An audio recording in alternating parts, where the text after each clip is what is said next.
नमस्कार दोस्तों। मैं हूं डीके सिन्हा। सबसे पहले मैं आपको यह बताना चाहूंगा कि मार्केट के रिटर्न्स कभी भी गारंटीड नहीं होते हैं, लेकिन यह सत्यता जरूर है कि अगर आप प्रॉपर तरीके से मार्केट का रिसर्च करें, जैसे fundamental analysis plus technical analysis, तो एक एज जरूर मिलता है मार्केट में। लेकिन फिर भी रिस्क मैनेजमेंट को कभी भी इग्नोर नहीं करना चाहिए। सबसे पहले शुरुआत करते हैं एक सवाल से। आप मार्केट में क्यों आते हैं? क्या आप मार्केट में ट्रेडिंग एक्साइटमेंट के लिए करते हैं या फिर पैसा बनाने के लिए? क्या आपने कभी सोचा है कि अल्फा जनरेट करने के लिए आए हैं या फिर एक्साइटमेंट के लिए आए हैं? आज के गोल्ड और सिल्वर के एनालिसिस से आप देखेंगे कि कैसे ट्रेंड को राइड करके ही अल्फा क्रिएट होता है। इस वीडियो में हम गोल्ड और सिल्वर का डिटेल्ड वीकली एनालिसिस करेंगे। पहले देखेंगे 2025 वाईटीडी परफॉर्मेंस और क्यों सिल्वर ने गोल्ड को आउट परफॉर्म किया। फिर समझेंगे ईटीएफ जैसे गोल्ड 20 या सिल्वर 20 का क्या रोल है। उसके बाद डिस्कस करेंगे कि ट्रेंड को राइड करके अल्फा कैसे जनरेट होता है। फिर बात होगी प्रैक्टिकल लर्निंग की, कैसे टेक्निकल एनालिसिस और मैक्रो कॉन्फ्लुएंस आपकी प्रोबेबिलिटी इंप्रूव करते हैं। और फाइनली देखेंगे डॉलर और रुपी का इंपैक्ट गोल्ड एंड सिल्वर के प्राइसेस पर। और एंड में हम चार्ट का करेंगे वॉक थ्रू, ताकि थ्योरी और प्रैक्टिस दोनों कनेक्ट हो जाए। दोस्तों, ये एक कंप्लीट सेशन है जो आपको सिर्फ मार्केट व्यू नहीं बल्कि एक लर्निंग माइंडसेट भी देगा। चलिए शुरू करते हैं। How markets performed on YTT basis in 2025? Gold, silver, DXY and INR। चलिए दोस्तों, पहले देखते हैं कि 2025 के ईयर टू डेट परफॉर्मेंस के numbers.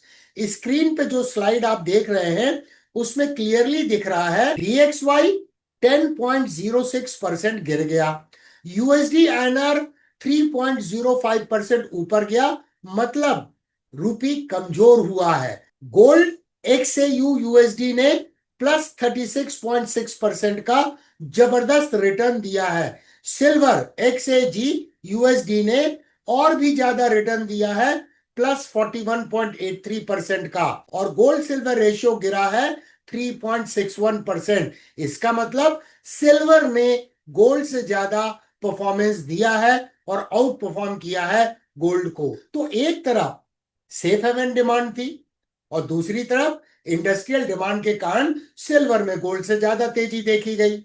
Investing through gold and silver ETFs, जिन्हें हम एक्सचेंज ट्रेडेड फंड के हिसाब से जानते हैं, उनमें से काफी पॉपुलर ईटीएफ्स है गोल्ड 20, सिल्वर 20 वर्सेस इक्विटीज। अब हम देखेंगे। अब सवाल यह है कि अगर आपको इंडिया में गोल्ड और सिल्वर राइड करना है तो सबसे इजी और ट्रांसपेरेंट रूट क्या है?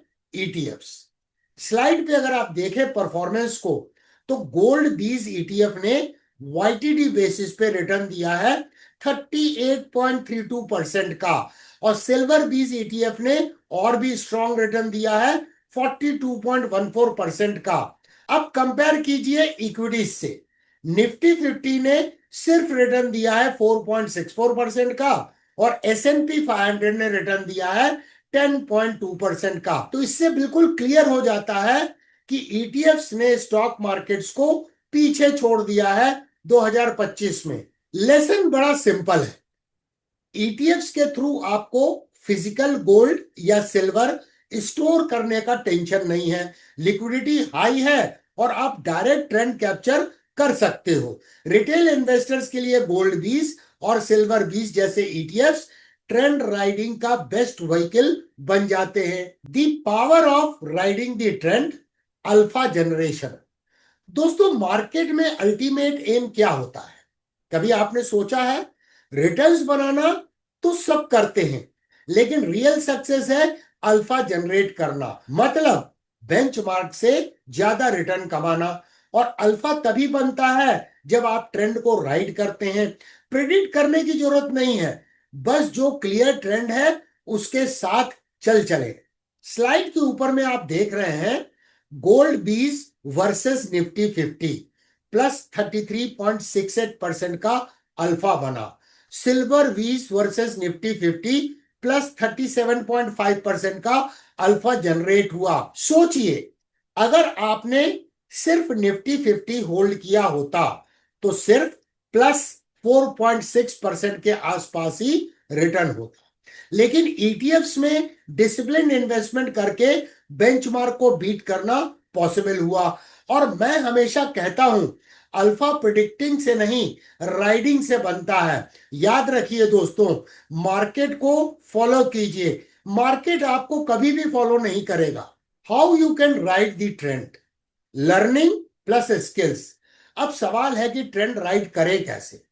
सबसे पहला स्टेप है learning technical analysis, price action, momentum indicators, chart patterns, candlestick patterns, बहुत सारी टेक्निकल स्टडीज है। ये सब आपको बताते हैं कि कब ट्रेंड रिवर्सल हो रहा है, कब मल्टी ईयर ब्रेकआउट हुआ है। फॉर एग्जांपल गोल्ड का multi year rounding bottom pattern, एक टेक्स्ट बुक ब्रेकआउट। दूसरा है मैक्रो कॉन्फ्लुएंस। अगर जियो पॉलिटिक्स टेंस है, सेफ हेवन डिमांड बढ़ रही है और टेक्निकल्स भी ब्रेकआउट दिखा रहे हैं, तो प्रोबेबिलिटी आपके फेवर में होती है। और तीसरा, पेशेंस और डिसिप्लिन। सिर्फ एक सिग्नल देखकर जंप करना उचित नहीं है।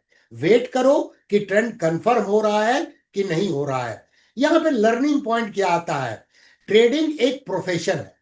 जैसे डॉक्टर एमबीबीएस कंप्लीट करके ही प्रैक्टिस करते हैं, इंजीनियर बी का कोर्स कंप्लीट करने के बाद ही ब्रिज का डिजाइन करते हैं या उसे कंस्ट्रक्ट करते हैं, वैसे ही ट्रेडर को भी पहले प्रॉपर ट्रेनिंग लेनी चाहिए। और इसी ट्रेनिंग के लिए मैंने बनाया है जीरो टू हीरो प्लेलिस्ट, जो आपको बिगिनर से कॉन्फिडेंट ट्रेडर बनाने तक का स्टेप बाय स्टेप गाइड करेगी। क्लियर एडवाइस ये है मेरी तरफ से कि बेटर ये होगा कि ट्रेडिंग स्टार्ट करने से पहले लर्निंग स्टार्ट करो। Weak dollar plus weak INR, impact on gold and silver. चलिए अब देखते हैं एक इंपॉर्टेंट मैक्रो एंगल पर डॉलर और रुपी का effect. Dollar index that is DXY 2025 में वीक हुआ है। जब डॉलर गिरता है, गोल्ड और सिल्वर ग्लोबली ज्यादा अट्रैक्टिव हो जाते हैं क्योंकि ये डॉलर टर्म्स में प्राइस्ड होते हैं। साथ ही आईएनआर भी वीक हुआ है, करीब 3% की गिरावट है 2025 में। मतलब रुपी की बाइंग पावर कम हुई है। रिजल्ट क्या होगा इसका? इंडियन इन्वेस्टर्स के लिए double impact. Number 1, gold prices already ऊपर है। नंबर 2, रुपी गिरने की वजह से और भी ज्यादा प्रीमियम देना पड़ता है। सिंपल फॉर्मूला है, weak dollar plus weak rupee is equal to double booster for gold and silver in India. लेकिन नोट करें, अगर कभी डॉलर वीक हो और इंडियन रूपी स्ट्रांग हो तो इंडियन बायर्स के लिए इंपैक्ट कम हो जाता है। इसीलिए ट्रेंड के साथ साथ करेंसी के मूवमेंट को भी ट्रैक करना अत्यंत इंपॉर्टेंट है। Chart walk through. चलिए प्राइस चार्ट में चलते हैं और प्राइस एक्शन को समझने की कोशिश करते हैं, टेक्निकल एनालिसिस करते हैं। XAU USD, XAG USD, gold बीज, सिल्वर बीज, DXY and USD INR currency. आज मैं आपके समक्ष गोल्ड के प्राइस एक्शन के बारे में तो चर्चा करेंगे, लेकिन हमने क्या अभी चर्चा की कि जब हम macro plus geopolitical conflicts plus technical को कंबाइन करते हैं और सारे एक दिशा में अगर सिग्नल कर रहे हैं तो बहुत बड़ी प्रोबेबिलिटी बन जाती है कि हमें एक मार्केट में एज मिलेगा। गारंटी तो फिर भी नहीं है, लेकिन एक बहुत बड़े एज की संभावना बन जाती है। थोड़ा सा हिस्टोरिकली वापस जाएं और macro plus geopolitical conflicts plus technical के बारे में चर्चा करें। टेक्निकल थोड़ी देर में करेंगे दोस्तों। अब यहां पर देखिए, जनवरी टू मार्च 2024 का पीरियड याद कीजिए। ट्रम्प टैरिफ की बातें चालू हो गई थी, तो यहां पर क्या है, एक बहुत इंपॉर्टेंट कॉन्फ्लिक्ट था जो ट्रंप ने टैरिफ लगाए अलग अलग देशों से। उसके बाद उसी पीरियड में ये भी न्यूज थी कि सेंट्रल बैंक्स गोल्ड को बाई कर रहे हैं, खास करके चाइना का सेंट्रल बैंक, इंडिया का रिजर्व बैंक और प्लस टर्की का। तो ये एक बहुत इंपॉर्टेंट न्यूज थी। और उस समय पे अगर आप देखेंगे तो अनसर्टेनिटी थी बॉन्ड मार्केट में। तो ये जो मैक्रो प्लस जियो पॉलिटिकल एंगल था, अगर उस समय पे अगर चार्ट के ऊपर में आपको ब्रेकआउट नजर आए तो एक बहुत बड़ा मार्केट में एज मिलता है। मैं इसको एम्फसाइज करने की कोशिश कर रहा हूं। अब यहां देखिए, इस केस स्टडी को समझते हैं कि ये पीरियड था जब गोल्ड में गिरावट चालू हुई सितंबर 2011 में। मासिव डाउन ट्रेंडिंग मूव था। उसके बाद प्राइस तो रिकवर करने लगी और यहां पर देखिए कई बार गोल्ड ने अटेम्प्ट लिया जुलाई 2020 से लेकर, और बार बार कैसी कैंडल बन रही थी, शूटिंग स्टार का फॉर्मेशन बन रहा था। यानी इस राउंडिंग बॉटम पैटर्न का डिसाइसिव ब्रेकआउट नहीं हो पा रहा था और इसीलिए ये काफी लंबा पीरियड चला गया, करीब करीब 4 साल का, 3.5-4 साल का पीरियड चला गया। लेकिन पॉजिटिव चीज क्या थी उस समय पे? हायर लोज का मार्केट स्ट्रक्चर, यानी बुल्स अभी भी कंट्रोल में थे। यहां पे आप देख सकते हैं हायर लोज का मार्केट स्ट्रक्चर है। मैंने ये ट्रेंड लाइन खींची है। अब गौर से यहां पर देखें कि मार्च 2024 में क्या हुआ, एक डिसाइसिव ब्रेकआउट हुआ इस रेजिस्टेंस एरिया का, जहां बार बार शूटिंग स्टार बन रहा था। और ये डिसाइसिव ब्रेकआउट ने ये इंडिकेट किया कि ये एक बहुत अच्छी गोल्ड में अपॉर्चुनिटी है। जब गोल्ड ने ब्रेकआउट दिया था वो लेवल था करीब $2052 का। ठीक है, ये हम प्राइस चार्ट देख रहे हैं, एक से यूएसडी का price chart monthly time frame में।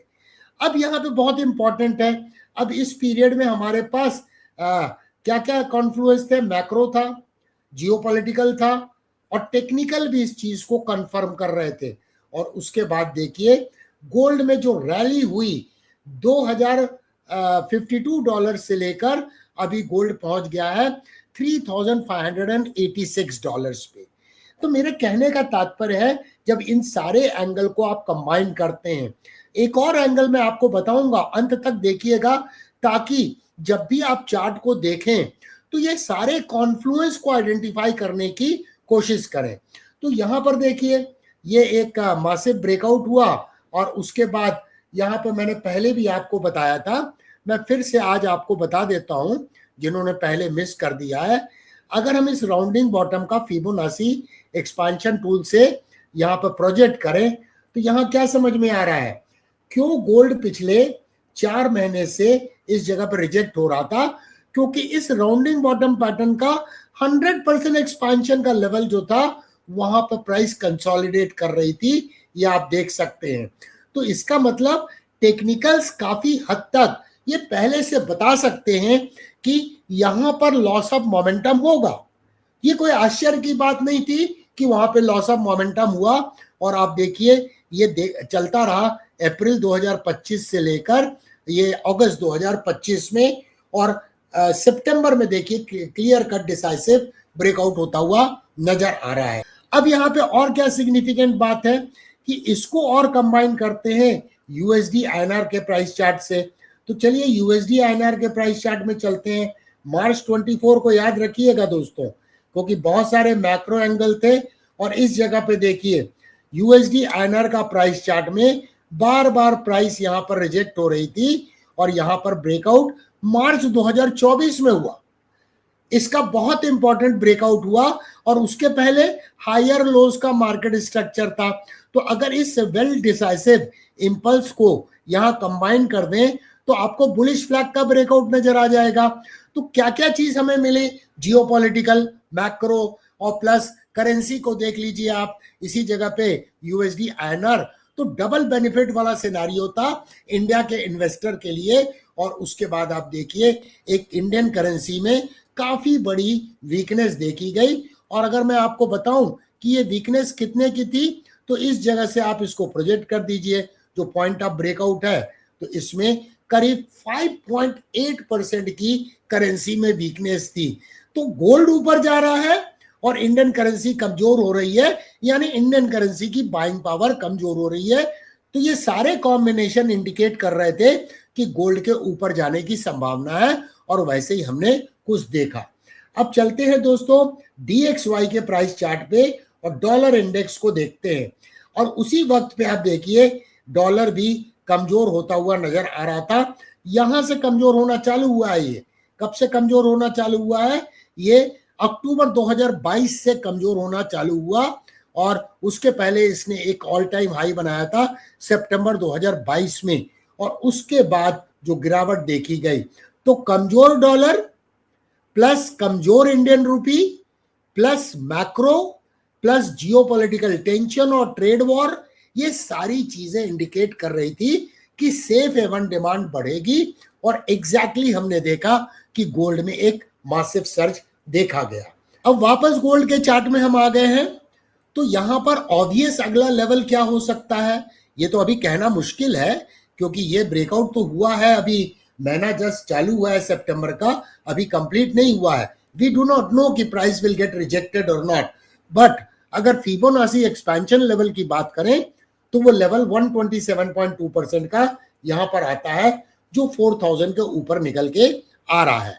अब ये डेली प्राइस चार्ट में हम देखते हैं, तो प्राइस ने यहां रिजेक्शन दिखाया, यहां रिजेक्शन दिखाया, यहां रिजेक्शन दिखाया, यहां रिजेक्शन दिखाया, और यहां पे गैप अप ओपनिंग के साथ में ब्रेकआउट हुआ है। ये किस तरह का गैप है, क्या आप बता सकते हैं? गैप के कई प्रकार होते हैं, कमेंट करके मुझे बताइए, तो मुझे पता लगे कि आप जीरो टू हीरो की प्लेलिस्ट से वाकई सीख रहे हैं और समझ रहे हैं। क्योंकि गैप्स के ऊपर में 2 पार्ट्स में वीडियो हैं, जहां पे डिटेल में सिखाया गया है कि गैप्स को कैसे आइडेंटिफाई करते हैं, उनके प्रकार क्या हैं, और उनको कैसे इंटरप्रिटेशन किया जाता है। तो यहाँ पे ब्रेकआउट हुआ, लेकिन यहाँ पर क्या क्वालिटी ऑफ ब्रेकआउट अच्छी है?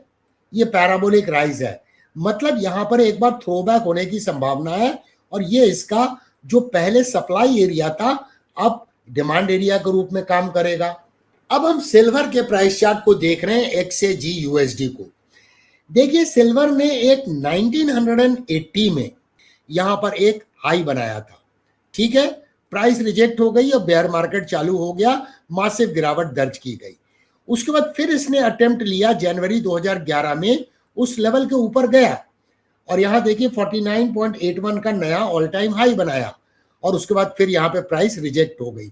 इसका मतलब क्या था? ये लेवल देखिए जहां पे प्राइस रिजेक्ट हो रही थी बार बार, और इसके ऊपर कभी भी क्लोजिंग नहीं हो पा रही थी।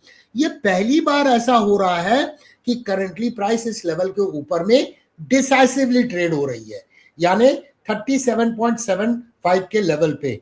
तो क्या यहां पर 49.81 पे जो इसका ऑल टाइम हाई है वो रेजिस्टेंस के रूप में साबित होगा?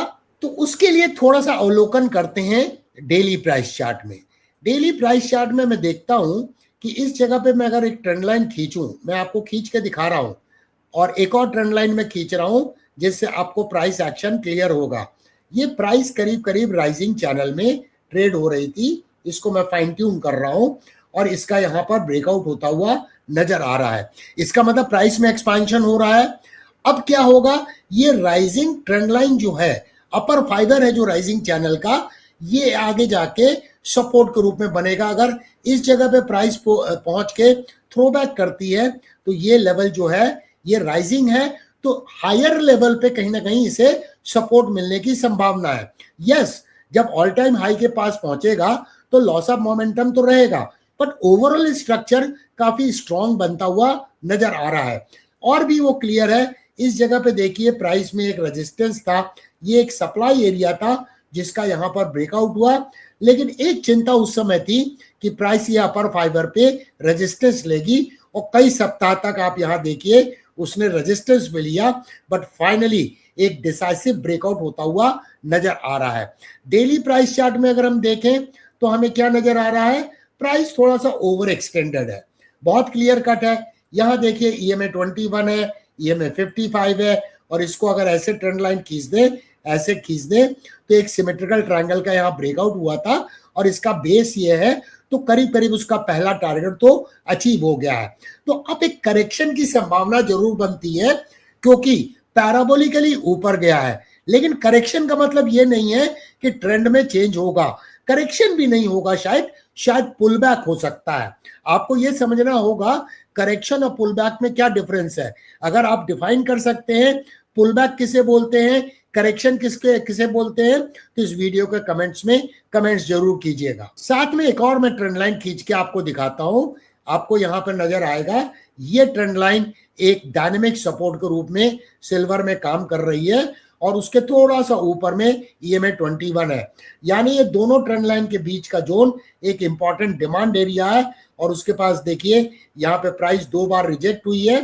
तो इन सबको कंबाइन करेंगे तो ये इसका डिमांड एरिया है। अगर थ्रोबैक होगा तो कुछ इस तरह से प्राइस सपोर्ट ले सकती है। अब हम निप्पॉन इंडिया का ETF गोल्ड 20 के प्राइस चार्ट को देख रहे हैं। मंथली टाइम फ्रेम में दोस्तों यहां पर देखिए गोल्ड के केस में, गोल्ड 20 के केस में ब्रेकआउट यहां हुआ नवंबर 2023 में। अब आप सोच रहे होंगे कि वहां तो मार्च 2024 दिख रहा था, यहां नवंबर 2023 क्यों है? तो वो इसीलिए है क्योंकि इंडियन करेंसी अगर वीक होगी तो इंडिया में गोल्ड की प्राइस और ऊपर हायर जाएगी क्योंकि इंडियन करेंसी की बाइंग पावर कम हो गई है। उसको दूसरे शब्दों में समझें तो सेम क्वांटिटी गोल्ड को खरीदने के लिए रुपए के टर्म्स में आपको ज्यादा पैसे लगेंगे। और यहां देखिए बार बार प्राइस रिजेक्ट हो रही थी, कंसोलिडेट कर रही थी, यहां ब्रेकआउट हुआ और उसके बाद ब्रेकआउट के बाद में ये देखिए प्राइस, ये नेक लाइन अब सपोर्ट बन गई। इसके पहले एक मासिव इंपल्स था और देखिए ये गोल्ड की प्राइस काफी ऊपर चली गई, यानी गोल्ड 20 की प्राइस। अब ये निप्पॉन इंडिया का जो ETF है सिल्वर 20 उसका प्राइस चार्ट है। ये देखिए हायर लोज का मार्केट स्ट्रक्चर है, मतलब ये ट्रेंड लाइन रिस्क को मैनेज करने के लिए बड़ी हेल्पफुल थी। यहाँ पे प्राइस का रेजिस्टेंस था, यहाँ पर ब्रेकआउट हुआ लेकिन ब्रेकआउट कैंडल के हाई का फॉलो थ्रू नहीं हुआ। लेकिन अच्छी बात क्या हुई कि प्राइस में एक लोअर लार्ज शैडो का फॉर्मेशन है और पियर्स थ्रू एक्शन हम देख सकते हैं EMA 21 पे। और उसके बाद क्या बना, इनसाइड बार बन गया और देखिए उसके बाद प्राइस कितनी ऊपर चली गई।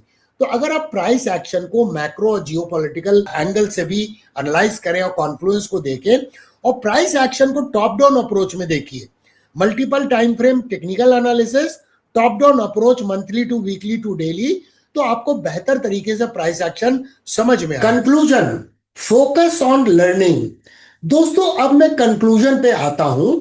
मेरे अपने एक्सपीरियंस के अनुसार जो learners zero to hero series complete करते हैं उसको एटलीस्ट 2 बार और रिवाइज करते हैं और कम से कम 100 चार्ट्स के ऊपर में प्रैक्टिस करते हैं, वो बन जाते हैं इंडिपेंडेंट और कॉन्फिडेंट ट्रेडर्स। मैं कई ऐसे लोगों को जानता हूं जो अलग अलग शहरों में रहते हैं, उनको किसी भी टिप्स या मिसलीडिंग सोशल मीडिया कंटेंट की जरूरत नहीं पड़ती क्योंकि उनके पास खुद का सिस्टम होता है, खुद का रिस्क मैनेजमेंट प्लान होता है। तो मैसेज बिल्कुल क्लियर है, मार्केट में टिकने का एक ही तरीका है, focus on learning, practice hard और ट्रेंड को रिस्पेक्ट करो। और याद रखिए learning never stops with DK Sinha.